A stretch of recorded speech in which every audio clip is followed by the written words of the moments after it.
For the first example, we want to find the centroid of the region bounded by the given curves y equals to 2 minus x squared and y equals to x.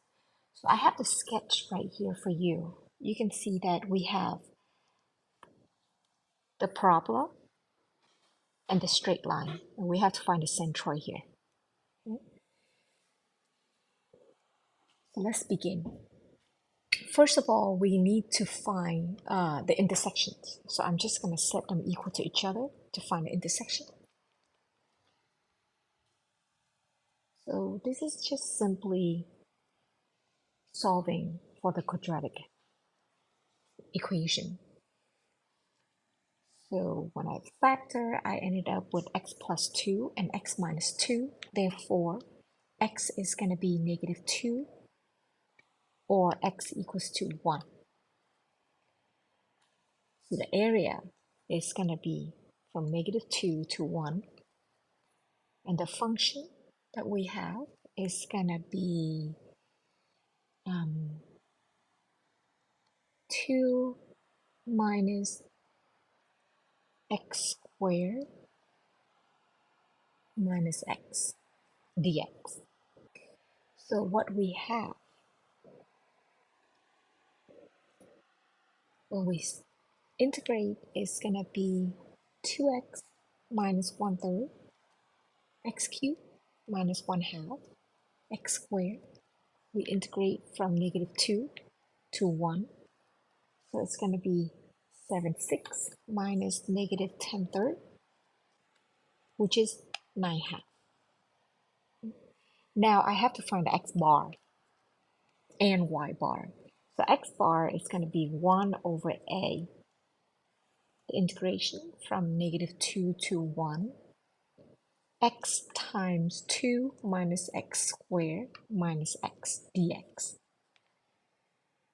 So 1 over 9 over 2, so it's going to be 2 over 9. Negative 2 to 1. 2x minus x cubed minus x squared dx. So we want to integrate that, the antiderivative. It's going to be x squared minus 1/4, x to the 4th minus 1/3, x cubed from negative 2 to 1. And that's going to give us 2/95 over 12 minus 1/3. And we calculate that, we're going to end up with negative 1/2.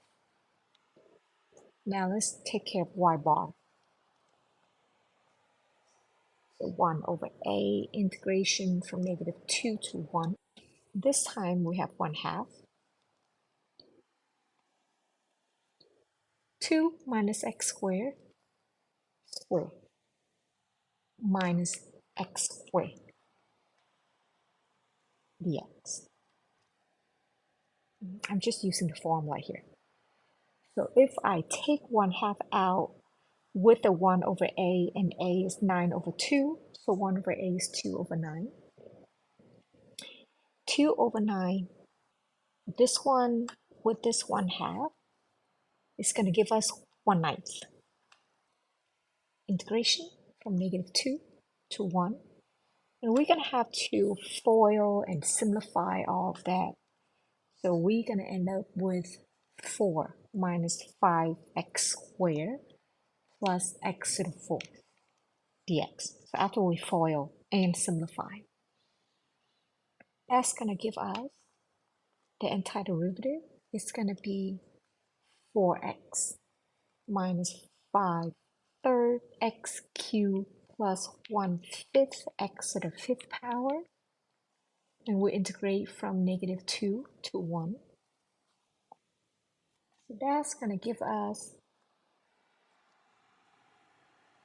38 over 15 minus negative 16 over 15.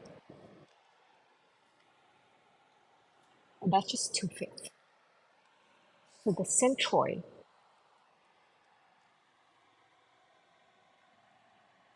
is going to be negative 1/2, and 2/5.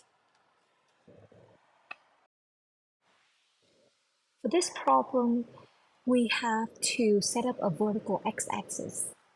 You can see right here, I already set it up. Then the area of the ith rectangular strip is going to be wi,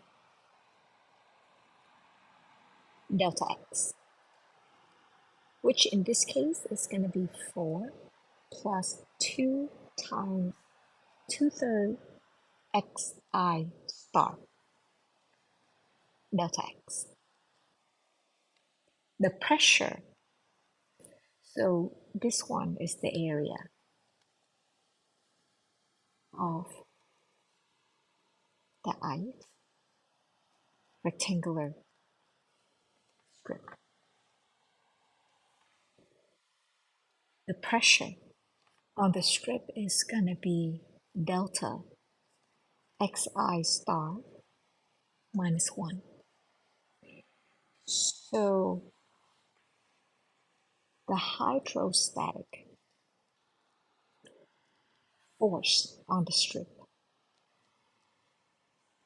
is going to be delta xi star minus 1 multiplied by wi,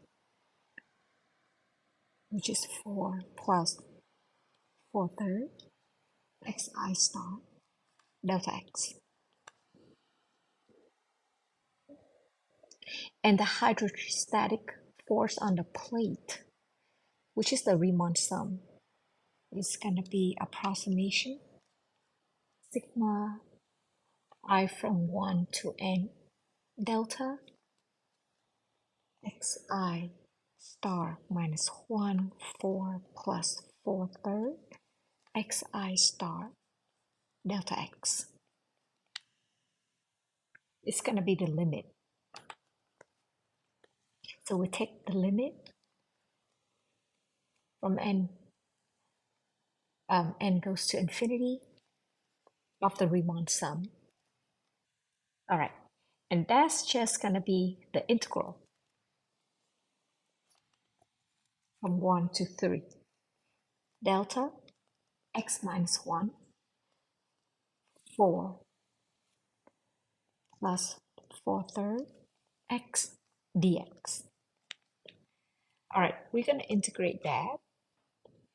So I can take delta out. And then I have to FOIL. So we ended up with 4/3 x squared plus a third x minus 4 dx. And then when we integrate that, we ended up with 4/9 x cubed plus 4/3 x squared minus 4x. From 1, evaluate from 1 to 3. So what we have is delta 12 plus 12 minus 12 minus 4/3, 4/9 plus 4/3 minus 4. And then I ended up with delta 128 over 9, which is approximately 889 pounds. Knowing that delta is approximately 62.5.